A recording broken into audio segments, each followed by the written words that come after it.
Ragnaraika brings us our first new reptile archetype since Ogdoadic was released, and it has a really interesting theme and playstyle. The reptile-insect-plant combination has created the best acronym in the game in RIP, so we are going to look into the synergies between Ogdoadic and their new RIP allies by discussing which cards slot into Ogdoadic builds without altering their current lines, Ragnarika's search cards, which cards struggle or fail to mesh with Ogdoadic, and a peek into the future cards we currently know of. Hello and welcome, my name is Dayhalev, and today we are going to talk about Ragnaraika. Just as a quick note before we get started, Ogdoadic Daybreak creates tons of advantage by tributing a reptile and summoning tokens, and one Daybreak facilitates climbing through multiple Ragnaraika linked names. That being said, its reliance on combos and field spamming leaves the deck vulnerable to Nibiru, and while that can really end turns, the level of extension on display also allows you to play after Nib if the opponent isn't careful. Our first category are welcome additions, cards that slot into Ogdoadic seamlessly and fill niches other cards simply were not. The first is Stag Sovereign, a high attack Link 5 that can be made using 2 RIP monsters. The double pop is threatening, and though it's a shame it must be 2 and not up to 2, being a non-targeting ability is a huge upside when the opponent has 2 or more monsters, as it leaves them guessing as to what you will hit. Chain Coils being fire is huge, as it means it can be made with Promethean and a reptile and then popped with Promethean's interrupt effect, which is exactly what many of the best Ogdoadic builds are currently doing. This allows us to continue to make use of Promethean's powerful interruption and extension, while also adding a hand disruption element in Chain Coil's inherent effect.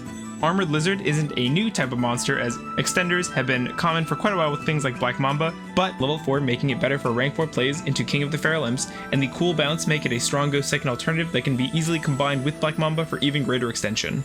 But if you aren't planning to just splash Ragnarika, but rather create an entire build around them, then the Searchers will be the heart of the deck. We currently have 2, Bloom and Evil Seed. Both are interesting as they have similar jobs, but between the two, Bloom is far better in multi-type decks like our current Ogdoadic build. It does not type lock and synergizes with cards like Forbidden Droplet as it sticks around. The Revival effect also supports a low count of main deck Ragnarika monsters and presents a strong combo when searched by Evil Seed in combination with Samurai Beetle, as the banished Beetle can be revived with Bloom, and then you can benefit from Samurai Beetle's incredible recursion effect.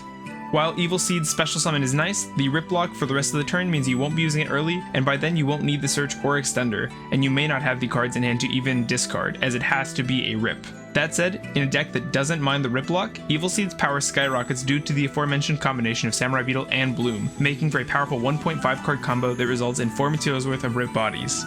Those being Skeletal Soldier, its Revive, and the free body from Samurai Beetle. As for cards that struggle to find a home in current Ogdoadic builds, Skeletal Soldier has a powerful ability, but the current Rip pool is sorely lacking in powerful extra deck options. Until that power level rises, Skeletal Soldier will simply remain an easily summoned bridge to higher links. Mantis Monk isn't horrible, but the trap isn't worth the brick potential when it only offers about 2 pops, and the Link 3 does not easily slot into current lines. It is also slightly redundant compared to Stag Sovereign, though it does hit back row, still accomplishes a similar job, and means interruptions aren't as layered, and the double banish can be surprisingly painful. Samurai Beetle is free from any Rip Lock, and while it can be challenging to set up the banishment at any given time, the Rip Resurrection effect is very powerful for climbing and extending.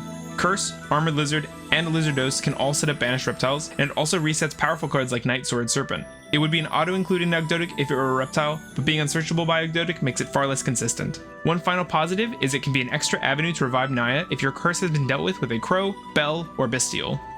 As for the 2 currently unreleased cards, Hime Janome, or Butterfly Lady, would be infinitely better if she were a reptile, as Snake Rain and Water Lily could both dump her to the graveyard and make her much easier to banish from there. While the end phase draw can be potent and get about 2 cards on average when using the Stag Sovereign line, searching and banishing her might prove more work than it's worth. Bloom can be used to search and banish her, and Armored Lizard and Lizardos can help in setting her up. I just wish she did more immediately instead of just making you go -1. Kuro Kamitsuki, or Mantis Monk, is a reptile, and that is very nice, as is its ability to pop back row. So if you have space to run it in your extra deck, then it offers a welcome out to problematic spell and traps that you previously had to rely on out-of-engine options to deal with. It also has strong arrows when revived, pointing left and right, but otherwise does not add a lot in terms of combo extension. Now onto some honorable mention archetypes and synergies that may be worth considering in your Ogdoadic brews. Rika Princess is a great extender that allows easy access to and synergy with Queen Strenna, with Strenna's powerful recovery ability encouraging the use of Evil Seed and allowing for access to Hyperion or Teardrop when tributed with Princess's powerful negate or a high-level Ogdoadic effect. As an alternative boss monster, Sun Avalon Dryad Frontier is easy to summon and searches the powerful Bloom, which can negate a whole field's full on the opponent's turn. For the classics, we have Cosmic Slicer Zero, Alien Shock Trooper M-Frame, and Planet Pollutant Virus, allowing for a continuous lock that keeps the opponent from activating their monster effects while providing a powerful board clear on activation of the trap. As for something more experimental, Naturia's powerful Camellia, Mole Cricket, and Sunflower can create potential for synchro and control plays, and may provide paths to Zulkin by utilizing Diabolantis the Menacing Mantis, who sends plants and insects to the grave and becomes a level 8 tuner. Rika Princess is a strong candidate for the dump, as her negate effect only requires you control a Rika, and Fangli the Soldier Palm can revive itself just like Nightsword Serpent when sent from the deck to the graveyard. Its fire attribute also means it synergizes with Promethean Princess. This will require more experimentation, but a cool build could involve using Naturia to synchro summon on the opponent's turn, using Naturia Blessing, into Desert Locust, who can then rip a card from the opponent's hand and use its own effect to synchro up into Chaos Angel for a quick banish. So, in conclusion, Ragnaraika has a similar problem to Ogdoadic in that Rip are underdeveloped types unless you're playing a specific archetype dedicated to them. Until we get amazing Rip boss monsters to end on, I cannot justify locking myself into some of the game's most underrepresented types. But until those types get the love they deserve, I will happily make use of the cards that don't mind sharing the spotlight with us.